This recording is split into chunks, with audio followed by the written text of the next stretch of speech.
Buenos días, feliz año, que los propósitos de Dios se cumplan en ustedes, porque Dios tiene propósitos para cada uno de nosotros. Precisamente de eso quiero hablarles en esta mañana, los propósitos de Dios.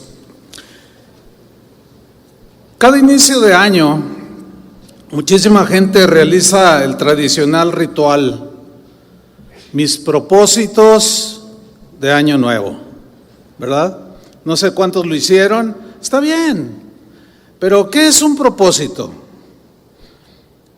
Un propósito es una determinación firme de alcanzar algún objetivo, eso es un propósito. Es una determinación que tomamos para alcanzar alguna meta. Cuando hacemos un propósito, adquirimos también el compromiso para esforzarnos, o el compromiso de esforzarnos para lograr alcanzar ese objetivo, esa meta. Ahora, hay distintos propósitos que podemos hacer. Fíjese que hay algunos propósitos que son oscuros. ¿Cómo? ¿Sí? Porque tienen su origen en el egoísmo. Hay propósitos que hacemos los seres humanos que tienen su origen muchas veces en la codicia, otras veces en el orgullo. Por ejemplo, este año lograré ser el jefe de la empresa donde trabajo, cueste lo que cueste, ese es mi propósito. Aunque pisotees a los demás, cueste lo que cueste. Ese es un propósito no muy sano, ¿verdad que no? Ese es un propósito oscuro, de las tinieblas. Este año tendré el auto de mis sueños, aunque tenga que sustraer dinero de la empresa. Aunque robes, bueno, el dueño es muy rico, pero también hay buenos propósitos, ¿sí? Hay propósitos cuyo origen es sano, es limpio, es de la luz. Como por ejemplo, es un buen propósito ponerse a dieta, ¿no? Hacer ejercicio, dicen, no, ahora sí voy a entrarle al ejercicio, ¿verdad? Otros hacen propósitos de dejar hábitos malos o que estorban, que dañan, como ver tanta televisión, ¿no? Hay un montón de hábitos que luego dañan, ¿sí?, nuestras relaciones con los demás. Otros se hacen el propósito de darle más tiempo a la familia. Ya no voy a trabajar lo que es necesario, pero necesito darle más tiempo a mi esposa, a mis hijos, a la familia, porque trabajos hay muchos, pero familia nada más tengo una, etcétera, etcétera, etcétera. Bueno, este tipo de propósitos y otros muchos más que son de origen sano, buenos, son loables, son legítimos y algunos hasta necesarios, como bajar de peso, ¿no? No me vean así los gorditos. Ahora, si tus propósitos son oscuros o de la carne, como nos hablaba hace rato el Señor, tus luchas son de la carne, no, lucha en el Señor, en el Espíritu. Si tus propósitos son oscuros, ojalá y no los logres jamás. ¿Cuántos? Nada más un amén, dijeron. Ojalá y nunca los logres, porque te van a destruir. Pero si tus propósitos son legítimos, son limpios, son sanos, son agradables a Dios, que el Señor te dé gracia, que el Señor te dé fuerza para alcanzarlos, que Dios te ayude. ¿Cuántos dicen amén? Pero esfuérzate por no ser como aquellos que se quedan a la mitad del camino en sus propósitos. Pronto los abandonan. Ya para febrero ya se les olvidó, ¿sí? A este tipo de personas que empiezan algo y no lo terminan, la Biblia los llama gente de doble ánimo.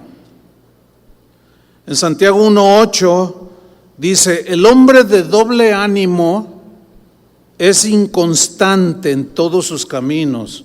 Aquí habla de personas que son inconstantes, no son firmes, no son sólidas, son indecisos O sea, toman una decisión así, no, ahora sí, pero al paso de unas cuantas semanas dejan todo, ¿sí?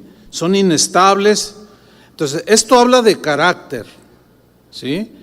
Entonces, necesitamos desarrollar un carácter firme, decidido, estable y responsable. Precisamente para el buen desarrollo de nuestro carácter, es muy importante que consideremos y tomemos en cuenta los propósitos que Dios tiene para cada uno de nosotros.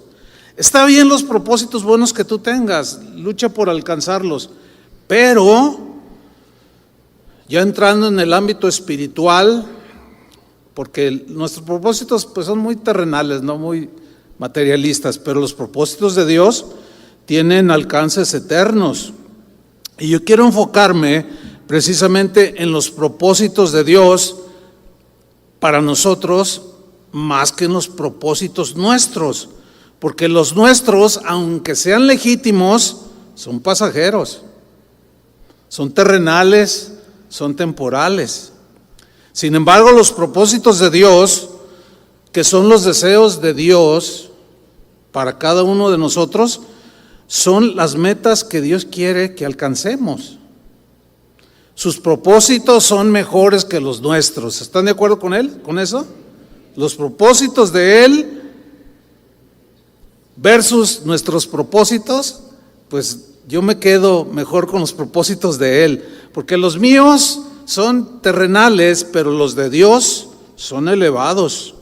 Son propósitos que trascienden lo terrenal, trascienden hacia la eternidad. Por ejemplo, mire, yo en mi juventud tenía el firme propósito, iba bien, yo tenía el firme propósito de ser un ingeniero agrónomo, me encanta el campo. Pero Dios, cuando yo conocí al Señor, Él tenía un propósito para mí diferente. Y el propósito que Dios tenía para mí en ese tiempo era pues que yo fuera un pastor que cuidara y guiara y aconsejara y alimentara a parte de su rebaño. O sea, yo pude haberme esforzado por ser ese ingeniero que yo quería ser, pero Dios tenía un propósito mejor para mí. Ahora, no quiere decir que si alguien quiere ser profesionista es malo, no, ¿sí me está entendiendo, no? Entonces, nada más lo di como un ejemplo, porque nuestro Dios es un Dios de propósitos. Toda su creación, todo lo que vemos en la creación, lo hizo con un diseño maravilloso, pero lo hizo con propósito. Cada elemento, cada cosa que forma el universo tiene un propósito. A los seres humanos, a usted y a mí, nos hizo también con propósitos para lograr Dios, o que nosotros más bien cumpliéramos propósitos que Él tenía y sigue teniendo para nosotros. Dice la Biblia, por ejemplo, que nosotros fuimos creados, hasta lo cantamos hoy, fuimos creados para alabanza de su gloria. Ese es un propósito de nuestra creación, para alabanza de su gloria, para que usted sea gloria y fama de Dios en esta tierra. Fuimos creados para tener comunión con el Creador, ¿sí? Toda su creación la hizo con el propósito de que nosotros la disfrutáramos. El apóstol Pablo en 1 Timoteo 6:17 dijo que Dios nos da todas las cosas, o sea, las de la creación, en abundancia para que las disfrutemos. ¿A poco no disfruta una puesta del sol? El otro día estaba allí con mi nieta y está pues el clima así un poco frillito. Le digo, vente, vamos a tomar 20 minutos de vitamina D. Y le dice la niña, ¿qué? Y le dije, no, vente. Y ahí estábamos en el sol disfrutando de la creación. El sol, al ser creado, tiene un propósito. Bueno, muchos propósitos, que no voy a abundar mucho en eso. Ahora, Satanás pretendió destruir los propósitos de Dios para los seres humanos. Tentó a Adán y a Eva para que desobedecieran y pecaran y apartarlos, para que no se cumplieran los buenos propósitos que Dios tenía para nosotros. Todo parecía como que Satanás se saldría con la suya. Sin embargo, como todos sabemos, y acabamos de celebrar el mes pasado, Dios envió a su Hijo Jesús para deshacer las obras del diablo, dijo el apóstol Juan, y para rescatarnos de nuestra vana manera de vivir que había quedado sin propósito, para que se cumplieran entonces, al rescatarnos, al salvarnos de la condenación del infierno, para que entonces se pudieran cumplir los propósitos que Dios tenía para mí, para ti, para los seres humanos, para todos aquellos que... Dios tiene un propósito para todos los seres humanos, pero no todos aceptan a Dios, no todos aceptan a Jesús. En el caso de ustedes, de nosotros que hemos recibido a Jesús en nuestro corazón, los planes de Dios se están cumpliendo cotidianamente, los propósitos de Dios se cumplen. Ahora, aún a pesar de que somos salvos, ahora ya que disfrutamos de la salvación, a pesar de eso, algunas veces los propósitos de Dios nos pueden estar ocultos o nos cuesta trabajo entenderlos. ¿Por qué? Porque nuestro entendimiento es muy limitado.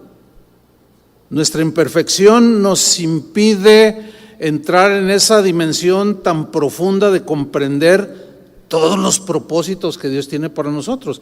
Por eso es que a veces algunos de esos propósitos nos son ocultos. Sin embargo, aunque son ocultos, por la fe, al creer que Dios es un Dios que hizo todo con propósito, aunque nos sean ocultos algunos de esos propósitos, por la fe podemos estar seguros de que Dios está detrás de todo evento que suceda en nuestras vidas. ¿Cuántos dicen así es? Sí, por la fe sabemos que Dios tiene control y dominio de todo. Por ejemplo, hubo un propósito que estaba oculto en aquel hombre que nació ciego, que Juan el apóstol en su evangelio en el capítulo 9 versículo 1, él nos narra. Vamos a leerlo. Dice: al pasar Jesús vio a un hombre ciego de nacimiento y le preguntaron sus discípulos diciendo: Rabí, que quiere decir maestro, ¿quién pecó, este o sus padres, para que haya nacido ciego? Yo quiero que ustedes noten que los discípulos están atribuyendo al pecado la razón por la que este hombre nació ciego. Aunque en este caso, síganme con mucha atención, estaba velado para los discípulos y todos los que miraban al ciego, decían por sus pecados, sus familiares, sus padres. Aunque estaba velado en este caso, el verdadero propósito por el cual Dios permitió que este hombre naciera ciego. Esto es profundo. Sigo leyendo en el versículo 3. Entonces le hacen esa pregunta y Jesús responde: no es que pecó ni sus padres. Ahora, ¿pecaron sus padres? Sí. ¿Pecó él? Sí. Pero en este caso, su ceguera no era por causa del pecado. Hay enfermedades y cosas que suceden que son consecuencias del pecado, pero en este caso, no. Jesús mismo lo está diciendo.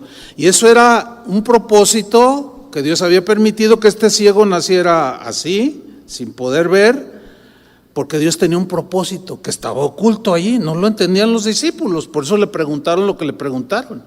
Y Jesús les dice: no es que pecó ni sus padres, sino, o nació para que las obras de Dios se manifiesten en él. Ese fue el propósito oculto. Para muchos inentendible. Ay, pero ¿cómo? ¿Por qué? Porque Dios tenía el propósito de que en un momento dado Jesús, en frente de muchos testigos, lo sanara para demostrar que él era el Hijo de Dios. Ese era el propósito. Entonces, para nosotros no estamos a la deriva. Para nosotros no hay coincidencias, como ya di un tema sobre este punto, de que para nosotros no hay coincidencias, todo está en el dominio y el control de Dios. Versículo 4 Dice Jesús, me es necesario hacer las obras del que me envió. Y una era cumplir ese propósito con ese ciego. Fíjate qué interesante.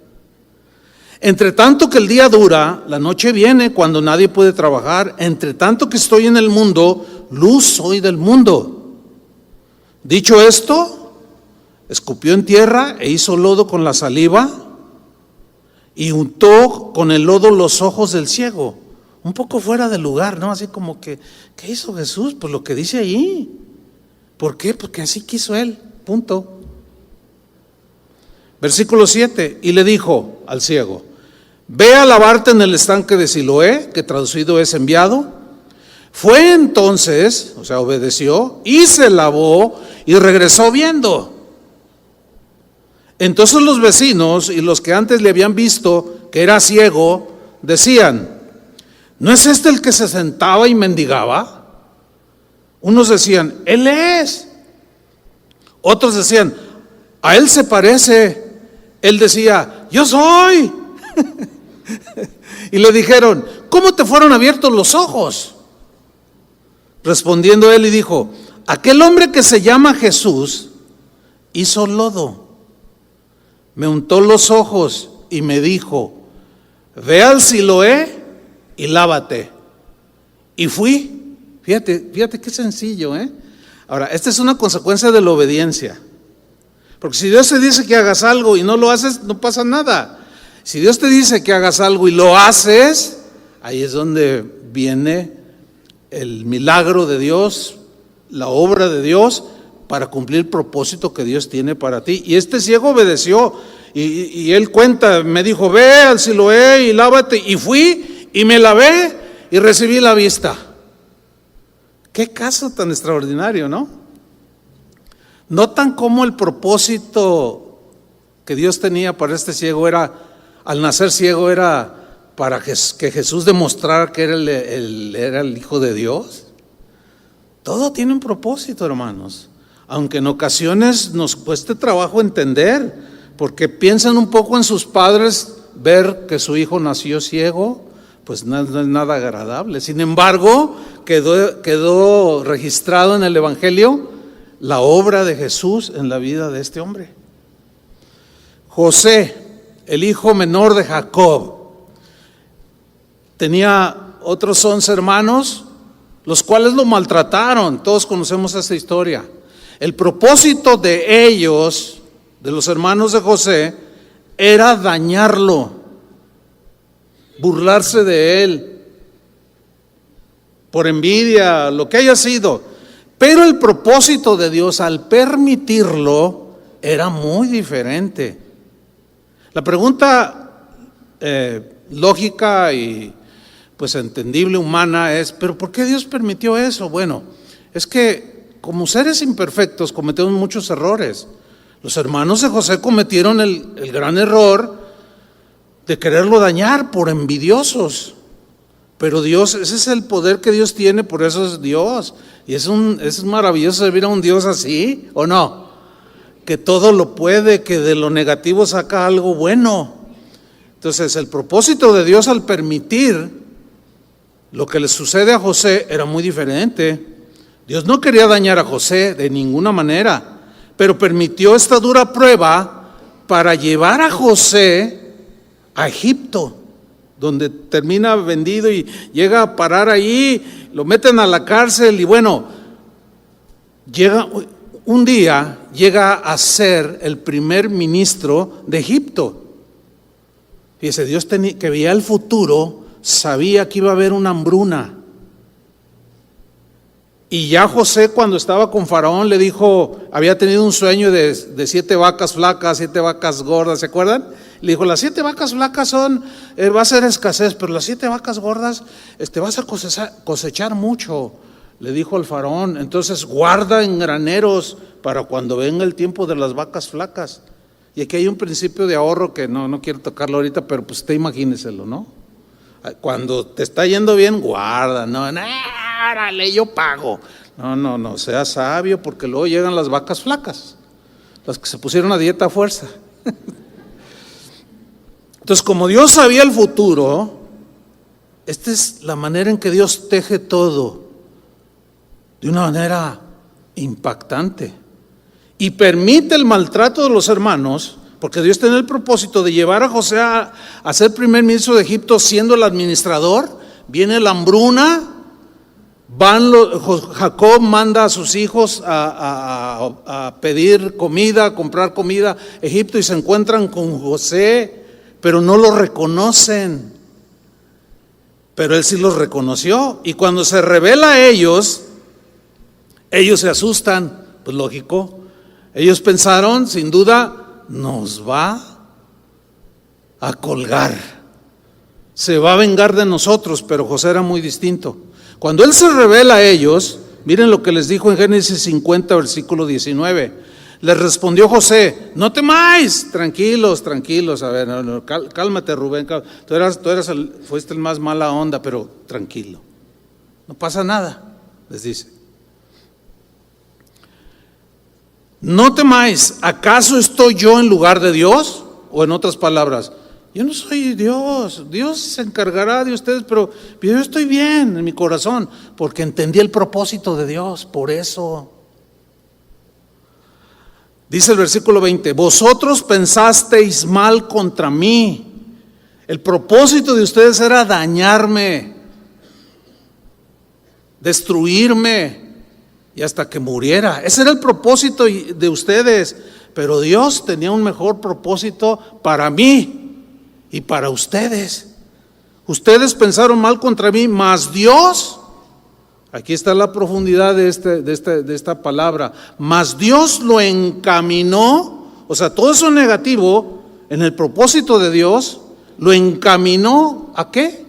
A bien. ¿Para qué?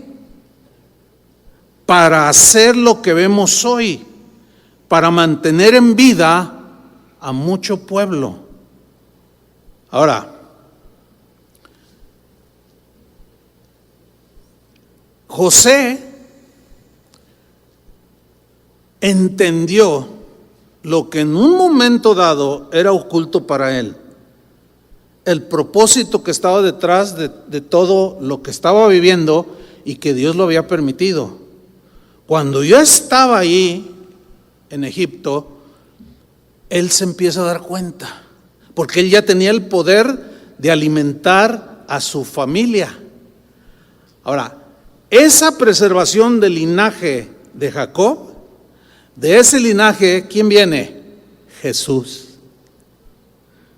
¿Se dan cuenta el dominio y el control extraordinario que Dios tiene de los acontecimientos que, aunque nos sean ocultos, Dios siempre va a cumplir sus propósitos, hermanos? Esta palabra nos debe de dar una seguridad extraordinaria de que nada sucede sin propósitos para nosotros, todo tiene propósitos. Entonces, por eso mi enfoque es en los propósitos de Dios.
Para nosotros, no en los nuestros.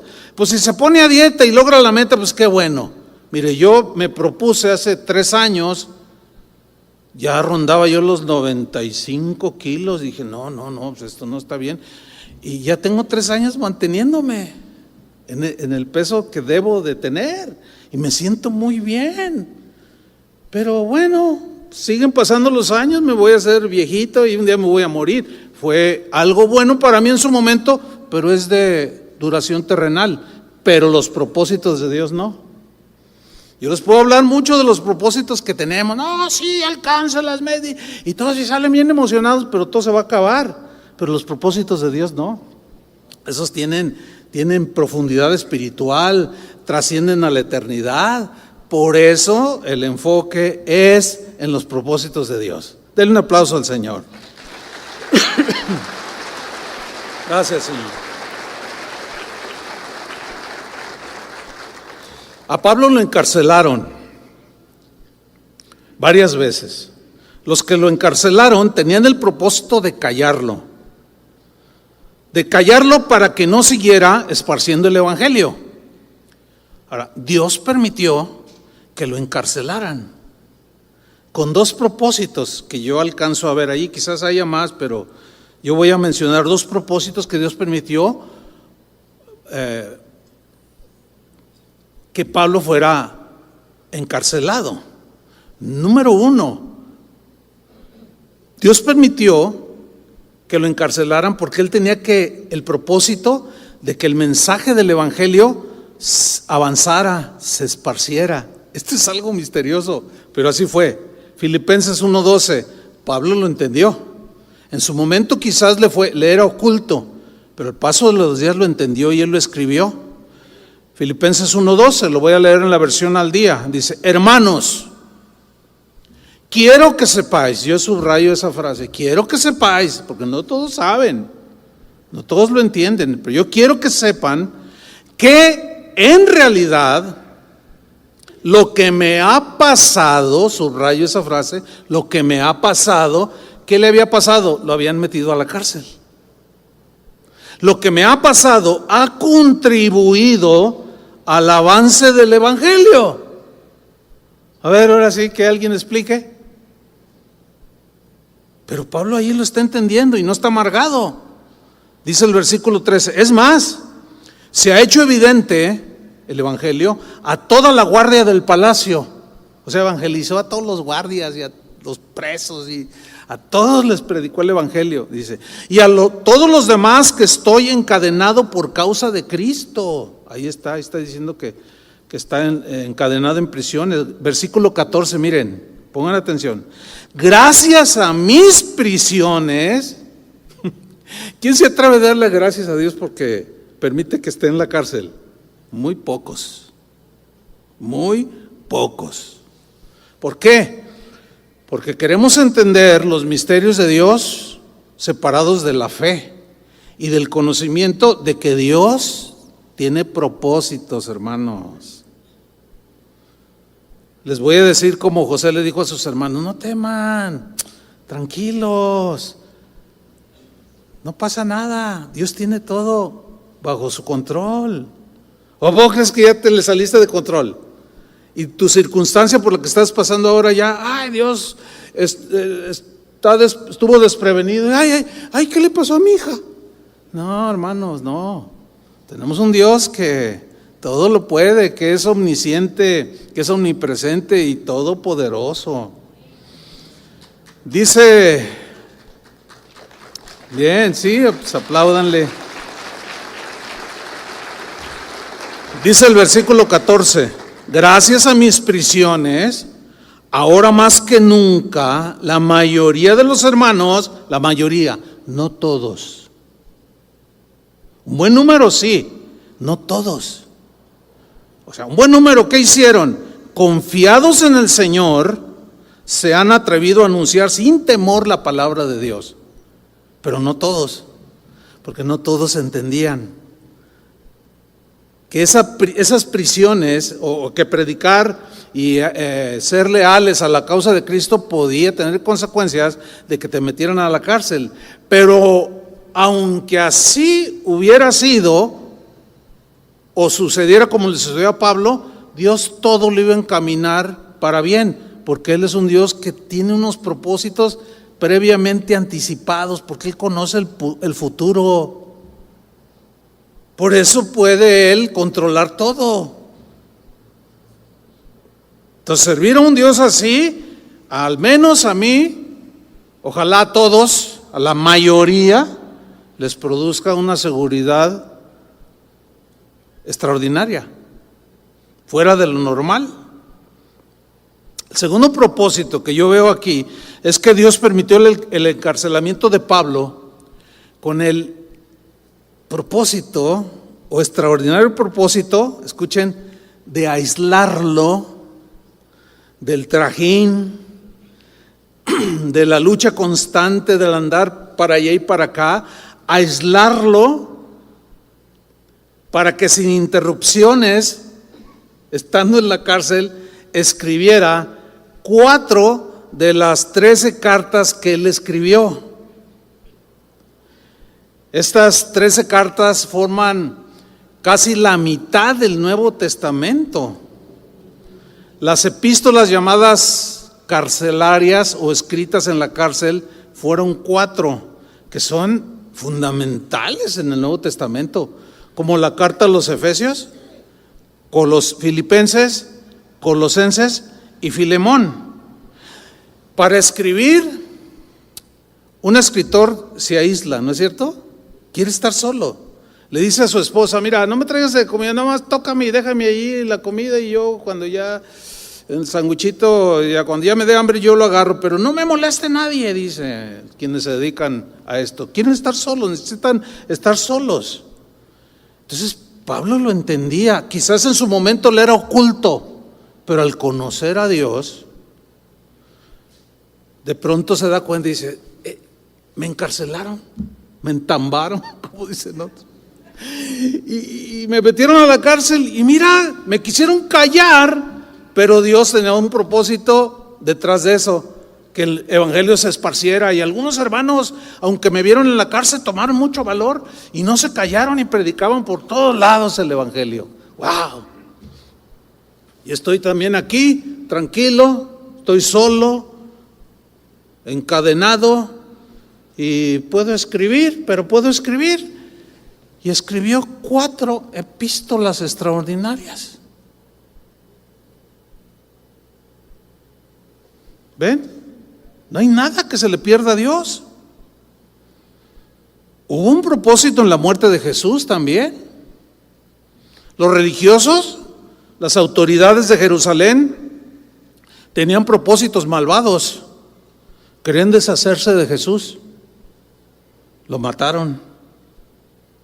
Pero de manera misteriosa, incomprensible y oculta, Dios tenía un propósito misterioso, ¿cómo lo diré? Oculto, detrás de esa muerte atroz, al permitir la muerte de su hijo en manos de esos perversos. Mira lo que dice Pablo precisamente en la carta a los Colosenses, en el capítulo 1, versículo 20, en la versión al día. Nota el propósito, dice: y por medio de Cristo reconciliar consigo todas las cosas, tanto las que están en la tierra como las que están en el cielo, haciendo la paz mediante la sangre que derramó en la cruz. En otro tiempo vosotros, por vuestra actitud y vuestras malas acciones, estabais alejados de Dios y erais sus enemigos. Pero ahora Dios, a fin de presentaros santos, intachables e irreprochables delante de Él, os ha reconciliado en el cuerpo mortal de Cristo mediante su muerte. O sea, los enemigos de Jesús pensaron que al matarlo se iban a deshacer de Él y ya todo se acababa. Pero Dios, en su propósito eterno, con su gran poder y sabiduría, permitió eso. ¿Sí? Es sorprendente que Dios pueda sacar algo bueno de las acciones malvadas de los hombres.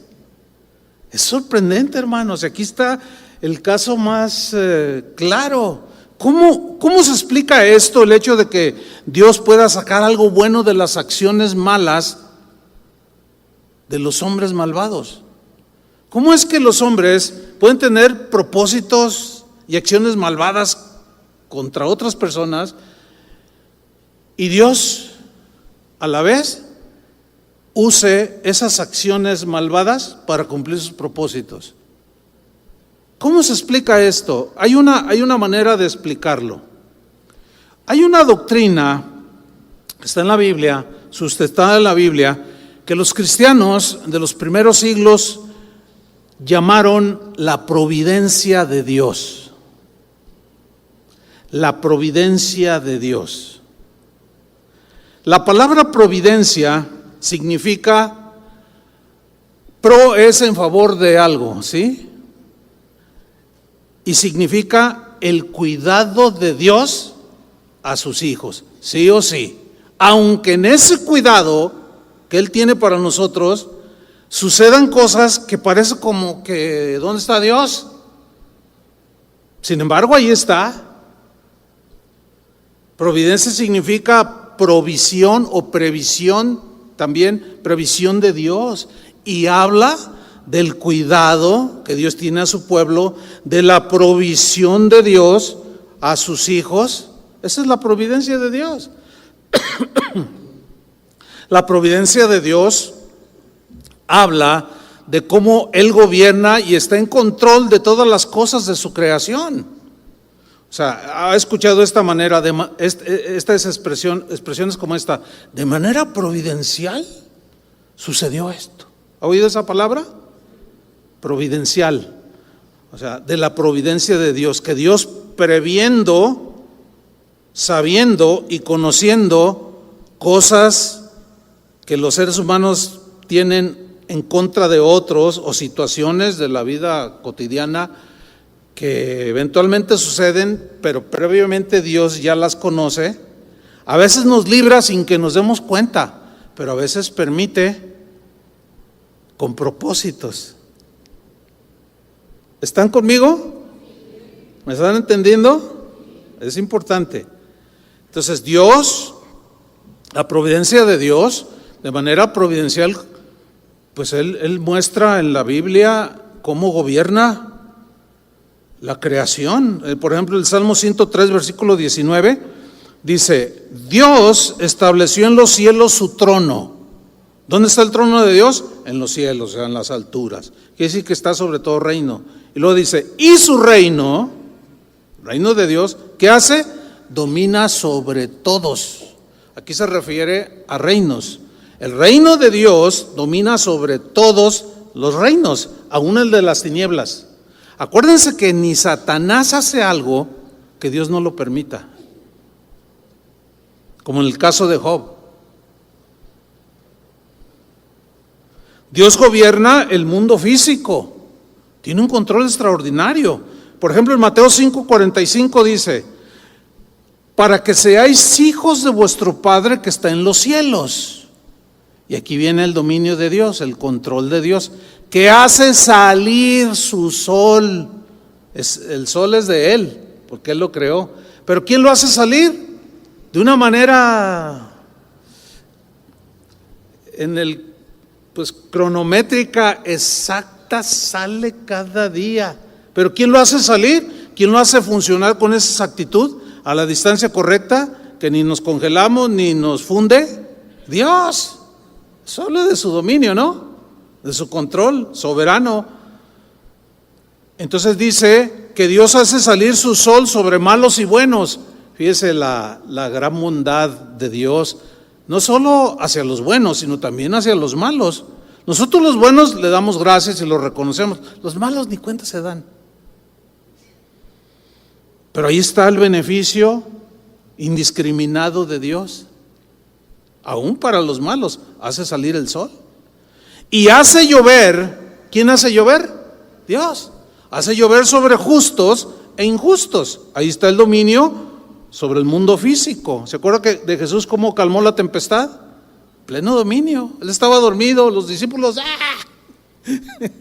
Y Jesús se levanta y dice, calma, calma, vientos, y todo sereno. Ay, Señor, ¿quién es este que aún los vientos le obedecen? Pues nada, ni más ni menos que el creador del universo. El otro día alguien me preguntaba, pastor, ¿ya se ha dado cuenta cómo están las cosas en el mundo? Y yo dije, pues sí, más o menos. Sí, veo noticias, investigo y la agenda mundial está así, y ya viene el anticristo, hay que orar para que no venga. Le dije, no, pues fíjate que yo no voy a hacer esa oración. ¿Cómo voy a poner a orar contra algo que la misma Biblia dice que va a venir? ¿Cómo voy a poner a orar contra algo que Dios dice que va a venir? Jesús dijo, y por haberse multiplicado la maldad. Así dijo, ¿no? Entonces, ¿cómo voy a poner a orar en contra de eso? Más bien voy a enseñar a los hermanos, yo mismo, a cuidarnos de la maldad de los hombres de este mundo, los hombres malos. Vamos a enseñar al pueblo de Dios a cómo sortear las maldades, los ataques,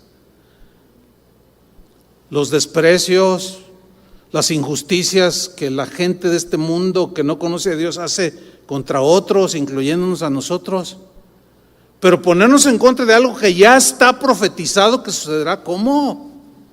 Hay que tener entendimiento. Y luego todavía algunos dicen, no, es culpa de los cristianos que los legisladores estén pues avalando con sus leyes todo lo que están aprobando, todas las atrocidades que ustedes ya saben y conocen, ¿no?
Es que está profetizado. No, es que hay que hacer algo. ¿Qué vamos a hacer?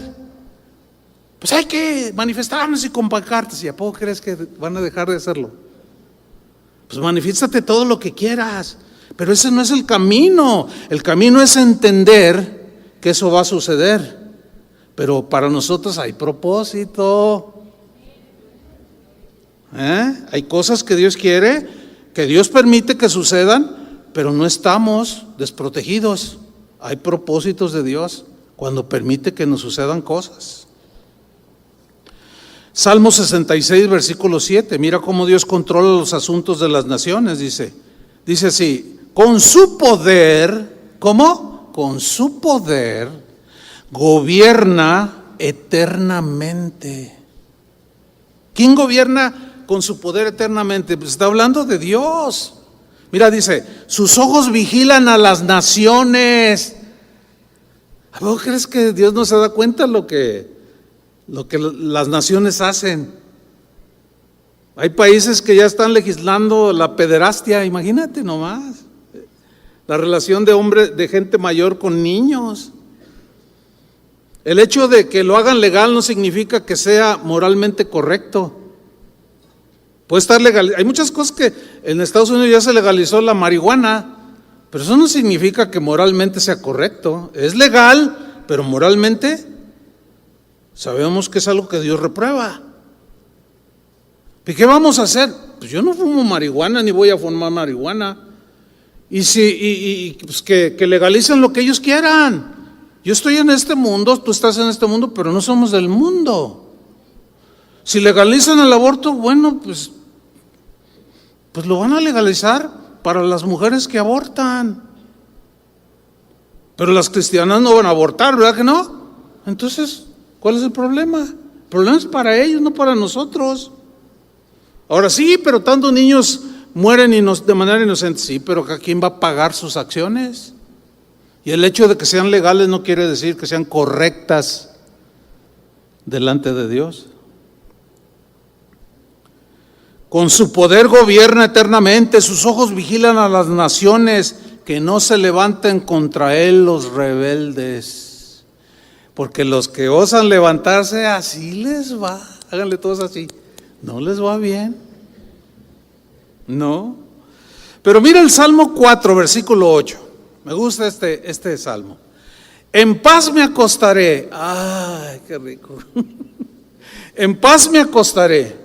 Y asimismo me daré vueltas en la cama porque todas las preocupaciones no me dejan dormir. No. En paz me acostaré. ¿Por qué en paz? Pues bueno, porque entiende el salmista que Dios tiene propósitos y que nada sucede sin que Él lo permita, y eso le da seguridad, ¿verdad? En paz me acostaré y asimismo dormiré, porque tú, solo tú, Jehová, me haces vivir. ¿Cómo? Confiado. ¿Pero confiado en qué? En su poder, en su control y dominio. La providencia de Dios, entender, conocer la providencia de Dios, produce paz en el creyente. El conocer que Dios es providente, su providencia nos produce en nosotros confianza. ¿Por qué? Porque nos asegura que Él está al cuidado de nosotros. Que aunque ande en valle de sombra y de muerte, no temeré mal alguno, porque tú estarás conmigo. O sea, cruzando el valle, no que nunca nos va a pasar nada, sino que cuando lo pasamos, que estemos ahí en la situación, Él estará con nosotros. Miren, hermanos, Dios de manera silenciosa e invisible, esas fueron las palabras que yo encontré, de manera silenciosa e invisible, obra a nuestro favor siempre para llevar a cabo sus propósitos. Cuando algo providencial nos sucede, los no creyentes le llaman a esto coincidencias, como aquel caso que les comenté, que me da un infarto enfrente de un hospital. Pues ¿cuántas posibilidades hay que le dé a una persona un infarto enfrente de un hospital? A ver, díganme. Pues son escasas, ¿no? Pero a mí me pasó. Ah, coincidencia, dicen los no creyentes. Para mí no es una coincidencia. Para mí es algo providencial. ¿O no? Así creemos. Pero los no creyentes le llaman coincidencias. Sin embargo, para nosotros las coincidencias no existen. No existen. Porque los cristianos sabemos que Dios, en su providencia, siempre nos va a cuidar. Siempre va a estar a favor de sus hijos. De ahí que Pablo escribió, entendiendo la providencia de Dios, escribió en una de sus cartas, que fue la carta a los Romanos, en el capítulo 8, versículo 28, que lo sabemos de memoria, escribió lo siguiente: y sabemos, el verbo saber, conocer, entender, y sabemos que, ¿qué sabemos? Que a los que aman a Dios, estos son los creyentes, no los no creyentes, que a los que aman a Dios, todas las cosas, entre paréntesis, que les suceden, les ayudan a bien. Esto es, a los que conforme a su propósito de Dios son llamados. ¿Tienen más explicación? Entonces tengo 2, 3 cositas más. Miren, el rey David, él sabía, conocía, entendía que a pesar de sus errores, fíjate, a pesar de sus errores, Él sabía y conocía y entendía que a pesar de las dificultades que él pudiera enfrentar, que a pesar de las calumnias que sus enemigos decían contra él, que a pesar de las pruebas que vivía, de las aflicciones que padeció, de los tiempos difíciles que vivió en un momento, en tiempos de su vida, huyendo de ese rey malvado Saúl, él sabía, quizás no en toda su dimensión, pero la fe nos da acceso a esa posición. Y eso es lo que David tenía, fe en Dios y confianza en Él. Él sabía que Dios, a pesar de todo lo antes mencionado, Dios cuidaría de él y que cumpliría los propósitos que Dios tenía para él. Por eso escribió en el Salmo 138, versículo 8, fíjate lo que escribió: Jehová cumplirá su propósito en mí. ¿Qué va a hacer Dios? A cumplir su propósito en ti, a cumplir su propósito en mí. Ahora, ¿cómo aplicar esto? Es sencillo. La situación que estás pasando, ¿cómo es? Pues es de bonanza. Dios te está bendiciendo, pues disfrútalo y comparte con el que a lo mejor no tiene tanto en este momento. Pero quizás otros están pasando alguna situación, algunos quizás quedaron sin trabajo, no lo sé. Algo estás pasando. Entonces, ¿cómo aplicar esto? Acuérdate que David, a pesar de todo lo que ya mencioné, él sabía y conocía como Pablo, y sabemos que todas las cosas ayudan para bien. Y él sabía, tú tienes que saberlo. La fe te da acceso a entender, quizás no en toda su dimensión, pero sí en una buena porción, para que estés seguro de que Dios tiene un propósito. El otro día un pastor de una casa de oración llamó muy preocupado. Hermanos, nos pidieron el local donde nos reunimos y no sabemos qué vamos a hacer. Entonces le contesta el pastor Toño Ortiz: hermano, ¿eso te preocupa? Es que no sé qué es. Tranquilo, hermano, tranquilo. O sea, ¿acaso crees que Dios ya se olvidó de ustedes? Y lo empezó a ministrar, y el pastor terminó: oye, de veras, ¿verdad? Sí, es que cuando estamos bien, pues sí tenemos fe, pero no la estamos ejerciendo. Pero cuando viene la adversidad, la dificultad, el ataque, la injuria, la injusticia, ahí es donde se necesita la fe en ese Dios providente, que Él va a proveer, que Él está al cuidado de mí y que va a obrar en su propósito para darme, no me va a desamparar. Y el pastor terminó diciendo: de veras, ¿verdad? Ay, qué pena me dio, qué pena me dio. No, hermanos, tranquilo, a cualquiera nos pasa. Así de sencillo se aplica. Jehová cumplirá su propósito en mí. ¿Por qué cuando nos pasa algo siempre pensamos de manera negativa? ¿Pierdes su trabajo? ¿Y qué voy a hacer? A ver, espérame, ¿qué acaso no puede ser porque Dios te quiere dar uno mejor? ¿Por qué mejor no piensas en eso? Que en sí ese es el propósito, uno de los propósitos. Otra, para que haga crecer tu fe, que confíes en Él, lo que no tienes en qué agarrarte, no tienes, y ya viene la renta, y ya viene esto, y ya viene el otro, y Señor. Y luego Él te suple y dice: ay, Señor, y empieza a testificarle a los demás: Dios me suplió, Dios me ayudó. Pues claro, y está abonando Dios en sus propósitos cumplidos en ti, para que tú crezcas en tu carácter, en tu vida, en tu fe. ¿Todavía quieren sus propósitos de ustedes? No, yo no. Bueno, los que tenga humanos, pues voy a luchar por alcanzarlos, que sean sanos. Pero yo prefiero los propósitos de Dios. ¿Cuántos prefieren los propósitos de Dios? Sin duda. Fíjate, en Efesios 1:11, lo que dijo Pablo: en Él, o sea, en Cristo, asimismo tuvimos herencia. Cuando le recibimos, entramos a una posición de herederos. Tuvimos herencia, habiendo sido predestinados ¿conforme a qué?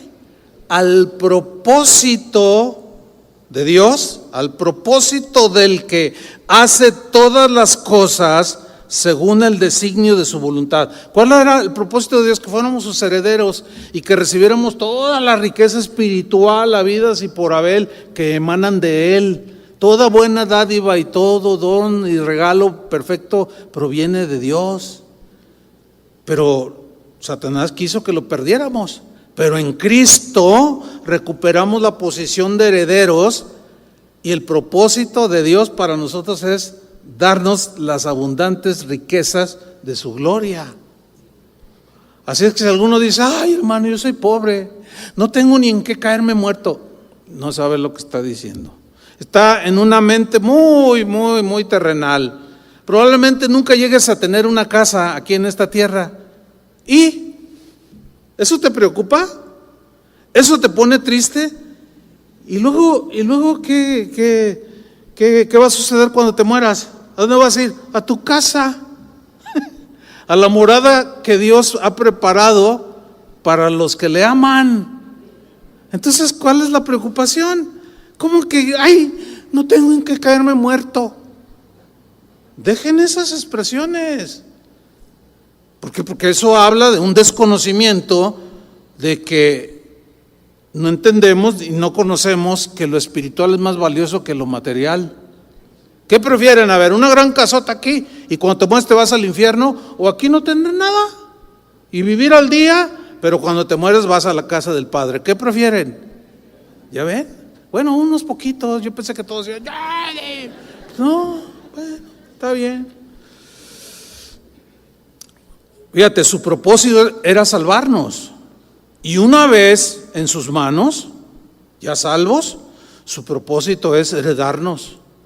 Pero también, mientras estamos en esta tierra, otro de los propósitos hermosos y maravillosos de Dios es formar el carácter de Cristo en nosotros. Ese es otro de los propósitos de Él. Dios va a trabajar con nosotros. Dios va a trabajar con nuestro carácter día tras día. Él va a quitar todo aquello que no le agrada de nosotros. Una vez vi un dibujo en dos partes. En una parte está un cristiano, así se ve que es un joven, ¿verdad? Son monitos, ¿verdad? Alguien que lo dibujó. Y estaba orando. Decía: quita, funde y desaparece de mí todo lo que no te agrada. Y luego había otro cuadro y está la pura ropa. O sea, lo desapareció porque no le agradaba nada. Bueno, Juan el Bautista, en Juan capítulo 3 versículo 30, dijo lo siguiente: es necesario que Él crezca. Porque ahí le preguntaron: ¿eres tú el Mesías? No, yo no soy. No, ¿cómo creen? No, yo no soy. Yo solamente soy una voz que está pregonando en el desierto y que está pregonando a los cuatro vientos que ya viene el Mesías. Entonces de pronto lo ve cuando lo bautizan y dice: he ahí el Cordero de Dios que quita el pecado del mundo. A Él oíd, a Él. Y luego en Juan 3:30 dice: es necesario que Él crezca. Él, aquí es Jesús, que Él crezca, pero que yo, ¿qué? Mengüe. O sea, crecer es así, menguar es hasta desaparecer. Ese hombre y esa mujer que no le agrada a Dios. Y Dios va a trabajar con nosotros cada día. Fíjate, en el mismo versículo Juan 3:30, en la versión Palabra de Dios para Todos, lo voy a leer, dice: ahora a Él se le debe poner más atención y a mí menos. Me gusta esa traducción. Lo voy a leer otra vez. Juan el Bautista está hablando a los que le preguntaron: ¿esto es el Mesías? No, Él es el Cordero. Yo no. Dice: ahora a Él se le debe poner más atención y a mí menos. Lo dice en el versículo 31. El que viene de arriba es más importante que todo el mundo. El que es de la tierra, o sea, como yo, pertenece a la tierra y habla de lo que pasa en la tierra. Pero el que viene del cielo, o sea, Jesús, es el más importante de todos.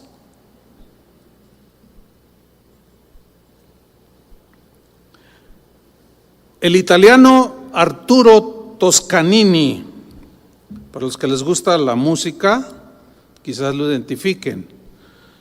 Este hombre, Arturo Toscanini, es considerado el más grande director de orquesta de los siglos XIX y XX.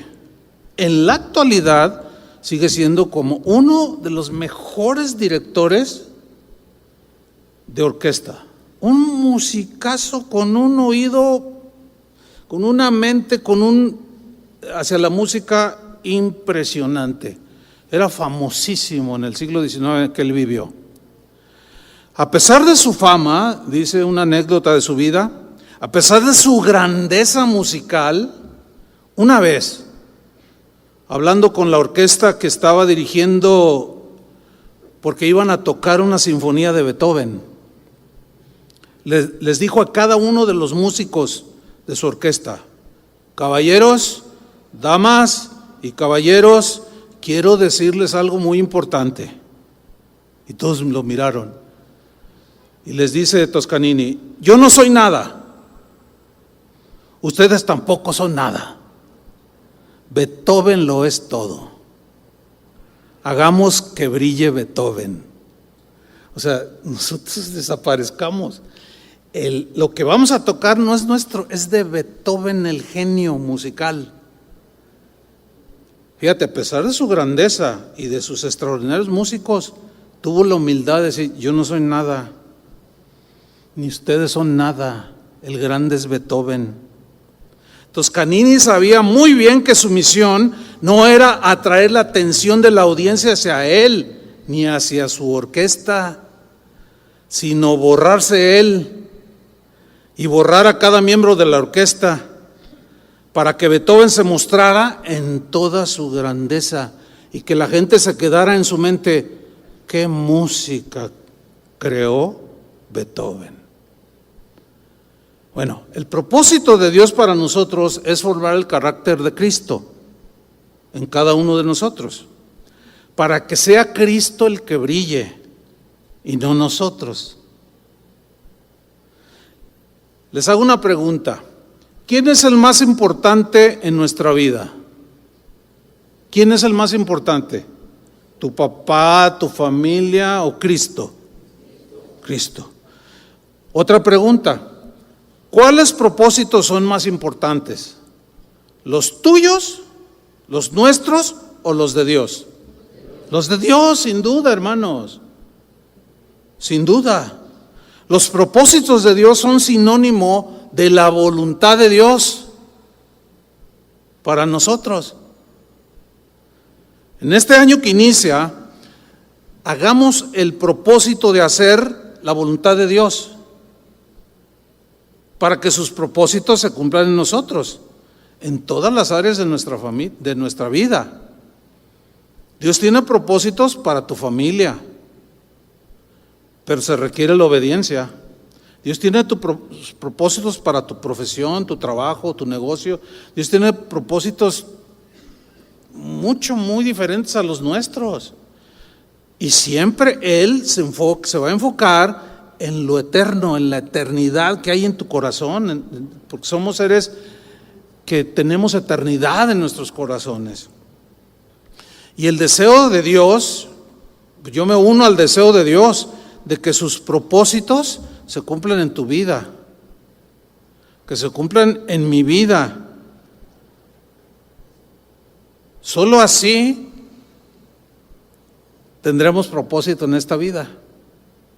Y yo quiero terminar con una escritura que está registrada en Números, capítulo 6, versículo 22. Se los voy a leer. Quizás no aparezca, a menos que se pongan ahí los de la computadora. Números 6:22 dice: entonces el Señor le dijo a Moisés: habla Aarón y a sus hijos y diles: así bendecirán a los israelitas, al pueblo de Dios, y les dirán.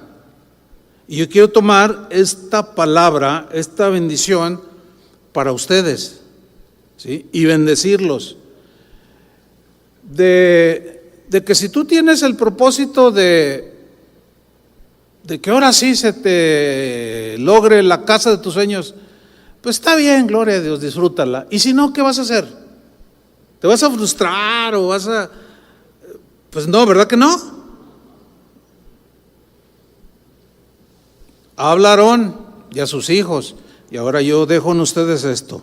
Versículo 24. El Señor te bendiga y te guarde. ¿Cuántos dicen amén? Versículo 25. El Señor haga resplandecer su rostro sobre ti, para que tengas luz, para que tengas paz, para que entiendas, y tenga de ti misericordia. ¿Cuántos dicen amén? Y que a pesar de tus errores, de nuestros errores, Él lo vuelva para bien al final de todo, en su providencia. Y finalmente versículo 26, el Señor alce su rostro sobre ti y te dé paz. Pues que este año, en medio de la turbulencia y de los que vienen, tengamos paz, hermanos, en medio de la tormenta. Entonces, yo deseo, anhelo que los propósitos de Dios se cumplan en mí. También deseo y anhelo que los propósitos de Dios se cumplan en cada uno de ustedes. Y tú debes desear lo mismo, que los propósitos de Dios, los de Dios, si se cumplen los tuyos está bien, dale gracias a Dios, disfrútelo y comparte, ¿sí? Pero sobre todo, que tu mente y corazón esté en que los propósitos de Dios se cumplan en tu vida, porque son mejores que los nuestros. Y no tenemos que andar haciendo todas esas malabares de las uvas y quién sabe cuánto rollo hacen. Ay, no digas esto. No, nosotros decimos y confiamos lo que Dios dice y creemos en el Dios que tiene todo el poder, el dominio y el control. Dale un aplauso a Él. Amén. Gracias, Señor. Pónganse de pie. Levanta tus manos y agradécele al Señor. Señor, muchas gracias por tu palabra.